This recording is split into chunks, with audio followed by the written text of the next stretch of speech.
রাজধানীর প্রতিটি ফিলিং স্টেশনের চিত্র এখন প্রায় একই রকম। ঘন্টার পর ঘন্টা লাইনে দাঁড়িয়েও মিলছে না কাঙ্ক্ষিত ডিজেল বা অকটেন।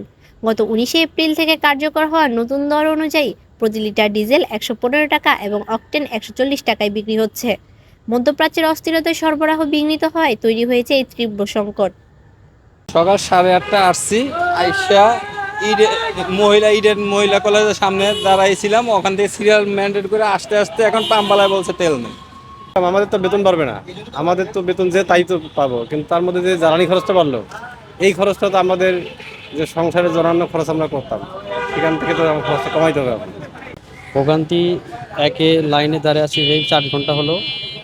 দাম সহনীয় ছিল, আজকে দাম বাড়াইছে, তারপরও ওনারা বলতেছে যে সাপ্লাই আছে, আসলে সাপ্লাই করে পাচ্ছি না। তেলের দাম বাড়ার অজুহাতে রাতারাতি বদলে গেছে গণপরিবহনের ভাড়ার তালিকা। বাসে উঠলে বাড়তি ভাড়া 10 থেকে 20 টাকা গুনতে হচ্ছে যাত্রীদের।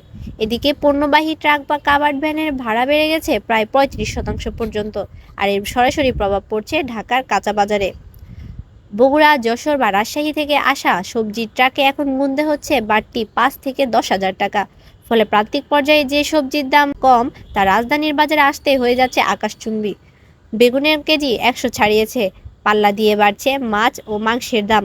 আয়ের সাথে ব্যয়ের অসামঞ্জস্যতায় চিড়েচ্যাপ্টা সাধারণ মানুষ। অনেক হাই প্রাইস এখন।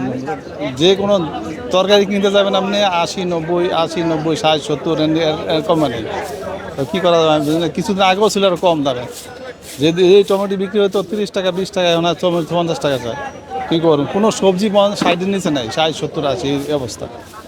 গ্যাসের দাম বৃদ্ধিতে অবশ্যই আমাদের উপর প্রভাব পড়বে, কেননা আমরা দেখি যে সরকার যে দাম নির্ধারণ করে দোকানগুলোতে আরও 200-250 টাকা বেশি নেয়। তো সেক্ষেত্রে এ মাসে 2বার দাম বাড়িয়েছে। আমরা যখন 1800 ছিল তখন 2000 দিয়ে কিনেছি, এখন 1940 টাকার মতো আমাদের খুব স্বাভাবিকভাবে 2100-2200 টাকা দিয়ে কিনতে হবে। তো এই যে আমার পরিবারের একটা খরচ বেড়ে গেল, কিন্তু আমার বেতন তো আর বাড়লো না। বিশ্লেষকরা বলছেন, জ্বালানি তেলের এই ঊর্ধ্বগতি মুদ্রাস্ফীতিকে আরও উস্কে দিচ্ছে। দেশের একমাত্র রাষ্ট্রীয় শোধনাগার ইস্টার্ন রিফাইনারিও অপরিশোধিত তেলের অভাবে উৎপাদন কমিয়ে দিয়েছে। ফলে আপৎকালীন সংকট কাটাতে সরকারের সরাসরি হস্তক্ষেপ এখন সময়ের দাবি। জ্বালানি তেলের দাম বৃদ্ধি যেন এক মরণফাঁদ হয়ে দাঁড়িয়েছে সাধারণ মানুষের জন্য। একদিকে পরিবহনের বাড়তি ভাড়া, অন্যদিকে নিত্যপণ্যের লাগামহীন দাম, এদিনমুখী চাপে বিশ্ব জনজীবন।